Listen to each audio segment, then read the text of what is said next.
di tengah-tengah kita, lebih utama dari segala sesuatu. Jangan berbuat dosa lagi. Lalu kata Yesus, "Aku pun tidak menghukum engkau. Pergilah dan jangan berbuat dosa lagi mulai dari sekarang." Yohanes 8 ayat 11b. Sahabat Iktus yang dikasihi Tuhan, dosa memang selalu memberikan konsekuensi buruk bagi hidup kita. Kita menutup diri, menyembunyikan diri agar terhindar dari tuduhan-tuduhan orang.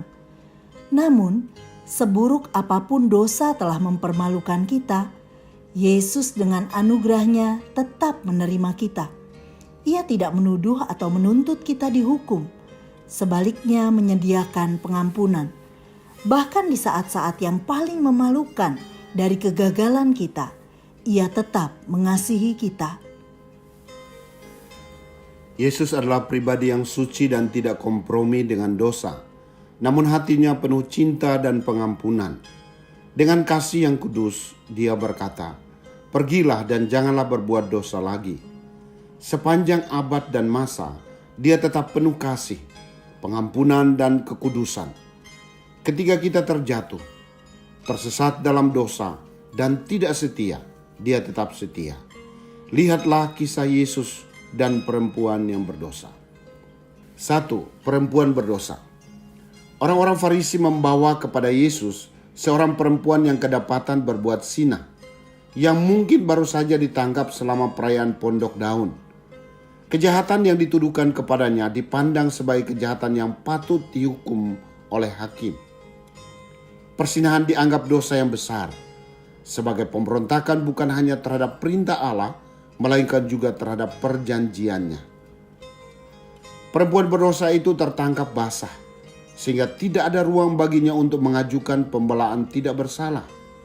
Seandainya dia tidak tertangkap basah, mungkin dia akan terus berbuat hal yang sama lagi, sampai hatinya menjadi benar-benar keras. Memang kadang-kadang dosa yang terkuak itu justru menjadi berkat bagi si pendosa itu sendiri, supaya ia jangan semakin dalam melakukan dosanya itu. 2. Sikap orang banyak terhadap perempuan berdosa. Usaha orang Farisi untuk menjerat Yesus terus dilakukan tanpa henti. Mereka menyeret perempuan yang berzina itu dan meminta penghakimannya. Apakah pendapatmu tentang hal ini? Dugaan mereka, Yesus hanya memiliki dua pilihan jawaban, yaitu menghukum perempuan berdosa itu atau membebaskannya. Jika demikian, apapun jawaban Yesus dapat menjadi alasan bagi mereka untuk membawanya ke pengadilan.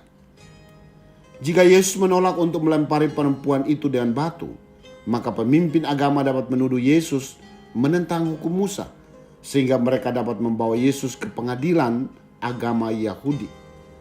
Sebaliknya, jika Yesus setuju agar perempuan ini dilempari dengan batu hingga mati, maka mereka akan membawanya ke hadapan pemerintah Romawi.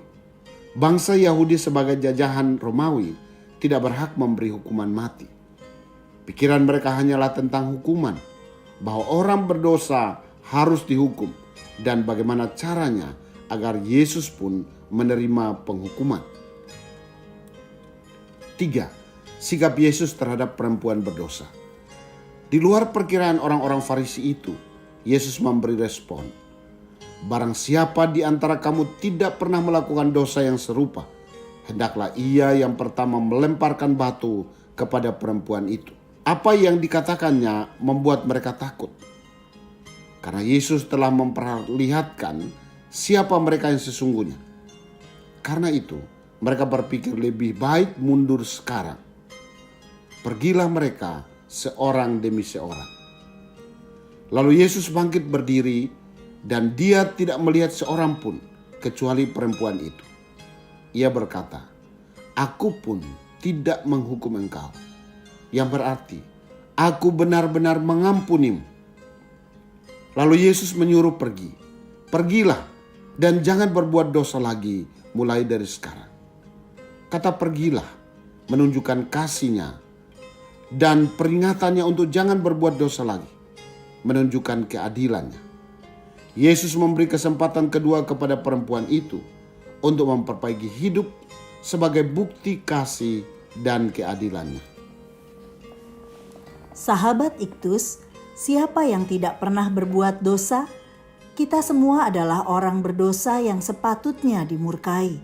Karena itu, hendaklah kita memiliki kesadaran bahwa Allah saja yang dapat menjadi hakim atas kita, sedangkan kita sendiri tidak layak untuk menghakimi saudara yang lain.